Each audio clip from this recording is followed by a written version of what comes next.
Welcome to our channel. இன்றைக்கி நம்ம ஒரு சிம்பிளான ஒரு சட்னி தான் பார்க்க போகிறோம். ஒரு 5 இன்க்ரீடியன்ட்ஸ் வச்சு தான். வெங்காயம், பச்சை மிளகாய், இஞ்சி, தக்காளி, கருவேப்பிலை, அவ்வளோதான். கடாயை வச்சு எண்ணெய் ஊற்றிக்குங்க. எண்ணெய் ஊற்றிட்டு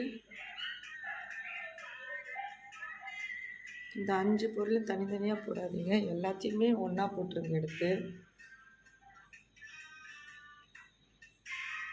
தனித்தனியாக போட்டோம்னா ஒன்று தீஞ்சிடும், ஒன்று அது எல்லாமே ஒரே அளவுக்கு வேக வச்சுக்கோங்க. அப்போ தான் சட்னி டேஸ்ட்டாக இருக்கும்.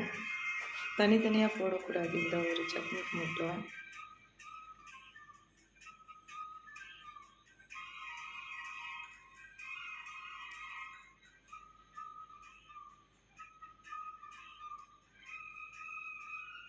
இஞ்சி கொஞ்சம் போல் போதும், ரொம்ப வேண்டாம். நான் பச்சை மிளகாலாம் கம்மியாக தான் சேர்த்துக்குவேன்.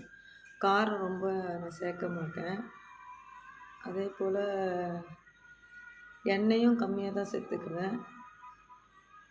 கருவேப்பிலை போட்டுக்குங்க லாஸ்ட்டாக. போட்டுட்டு வதக்கி விட்டுட்டு மிக்ஸி ஜாருக்கு மாற்றிடுங்க. மாற்றிட்டு அதில் கொஞ்சோண்டு உப்பு மட்டும் சேர்த்துக்குங்க. போட்டுட்டு அரைச்சி எடுத்துக்குங்க. பாத்திரத்துக்கு தனியாக மாற்றிட்டு அதை தாளிக்க வேண்டாம். தாளிக்காமல் இருந்தால் தான் டேஸ்ட்டாக இருக்கும். நான் மசாலா இட்லியும் தோசை சட்னி இது வச்சுருக்கேன் நான்.